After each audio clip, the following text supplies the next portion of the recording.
The response to Hamas terrorism was entirely justified. It was targeted, restrained, and extraordinarily precise.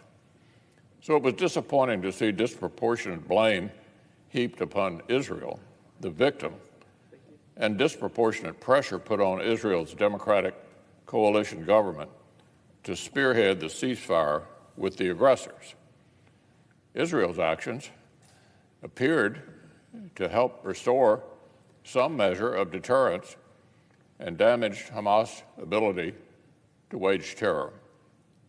But we have every reason to expect the terrorist commanders will seek to rebuild their arsenal with assistance from their sponsors in Tehran. The Biden administration must not pursue Iran policies that make this process even easier. We should not lift terrorism and missile sanctions just to leap back into discussions over the flawed Obama-era nuclear deal. Already, this administration removed terrorism sanctions on Iran's Houthi proxies in Yemen, hoping to encourage negotiations. Instead, the Houthis have escalated their offensive, rejected diplomacy, and actually fired into Saudi Arabia. Likewise, giving Iran relief from sanctions will just yield more support for terrorists like Hezbollah and Hamas. Now, I am encouraged that the President has committed to refilling Israel's Iron Dome stockpiles. I hope his budget proposal coming this Friday will make room for increased military assistance to Israel and reflect the fact that America's interests are not served by cutting our own defense budget. Sadly, here in Congress, more and more Democrats are falling under the anti-Israel influence of the farthest left fringe.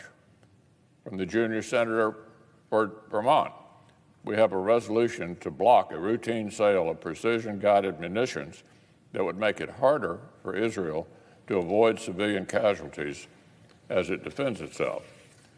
From a congresswoman from New York, the accusation that Israel is an apartheid state.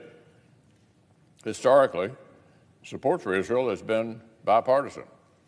During the last major flare-up with Hamas back in 2014, when hundreds of rockets were fired at Israel, the Senate passed a resolution reaffirming our support for Israel and making clear Hamas' responsibility for the violence, and we did it by unanimous consent. Back in 2019, after another rocket attack, the Democratic leader insisted, quote, "No government can allow its civilians to be subject to rocket attack." He said he stood, quote, "shoulder to shoulder with the people of Israel and doing what they must do to defend their homeland." That was true in 2019. Well, this month's attacks involved not hundreds, but literally thousands of rockets. And yet, instead of vocal support for Israel, 29 Senate Democrats pressured Israel's coalition government to stop defending itself. One of our colleagues who ran for president said the U.S. helping our ally means, quote, supplying weapons to kill children. Their base is energized. An open letter from hundreds of former Democratic Party and campaign staffers have urged President Biden to be harder on Israel. Apparently, a lot can change in just 2 years. Helping Israel defend itself against terrorists shouldn't be a divisive issue. The Senate should vote on Senator Sanders' resolution and reject it overwhelmingly. Now, on a related matter, the despicable age-old specter of anti-Semitism continues to rear its head even here in our country. Last week, authorities from New York to Los Angeles were investigating assaults on Jewish people. According to press reports, in New York City, one Jewish man was kicked, punched, and sprayed with chemicals by 5 or 6 men yelling anti-Semitic things. That happened, by the way, right in Times Square. A synagogue in Arizona was vandalized. So was another in Illinois. A Jewish family visiting South Florida had a car pull up next to them, and multiple occupants began screaming, "Free Palestine, die Jew." That's what he got for wearing his yarmulke in public.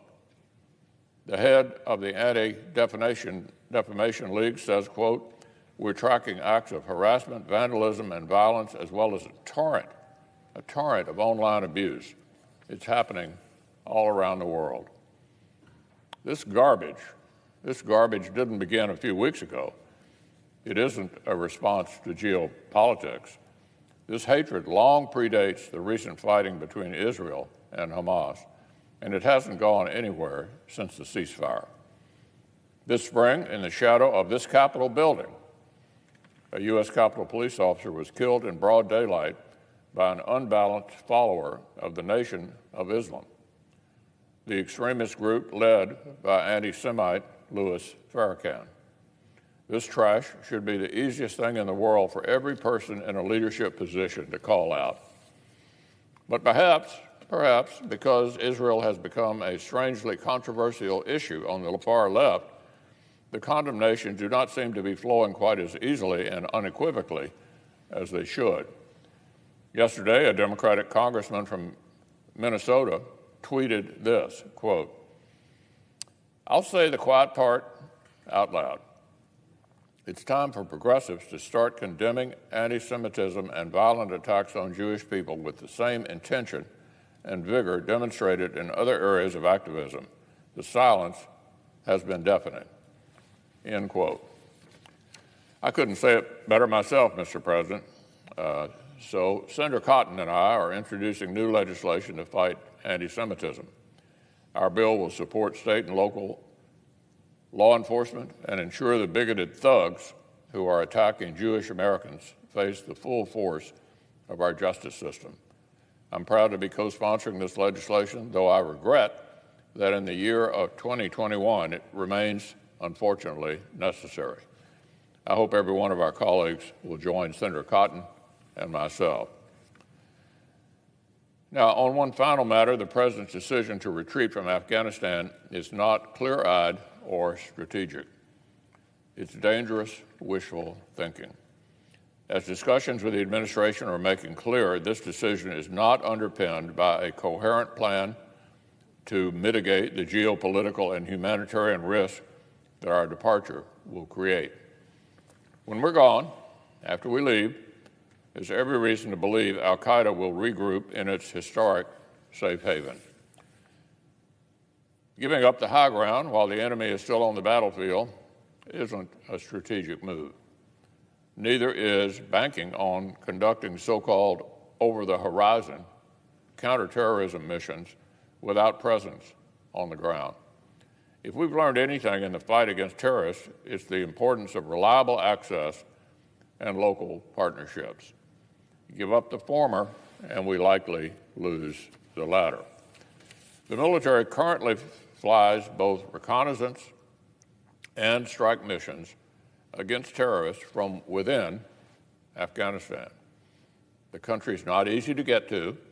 Its immediate neighbors are Iran, Pakistan, and Russian-influenced Central Asian nations.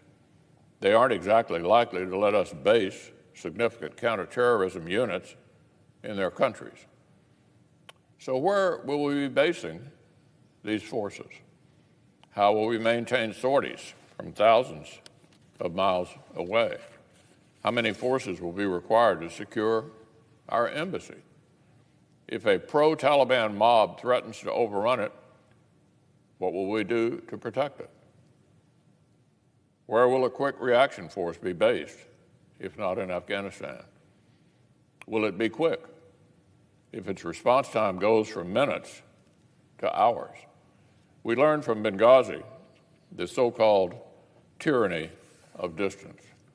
If the Taliban takes Kabul, will the Biden administration recognize it as the legitimate government of Afghanistan? Will we shutter our embassy and our aid programs? The reality is they don't know. They can't say. There's no plan. It's not courageous to abandon our allies. That's a view many Democrats said they held when the last president considered withdrawing from Syria and Afghanistan. But now, as Afghans, especially women and girls, face even worse dangers, many Democrats have suddenly become much less vocal. The horrific reports of the Taliban beginning to reimpose their version of Sharia law are just a taste of the catastrophes facing our friends in Afghanistan who've borne the brunt of the fight. Human rights, women's rights, counterterrorism, refugee flows. As far as I can tell, the administration has no plan. But the world is watching, allies and adversaries. Democrats can dress up this decision in flowery language, but the world will see it for what it is: retreating from the fight, abandoning our partners. This is the president's decision. He chose precipitous withdrawal from Afghanistan. Unbelievably, he even chose the anniversary of September the 11th as the deadline. As his team belatedly confront him with the risk and the consequences of this decision, I hope the president will think again and reconsider.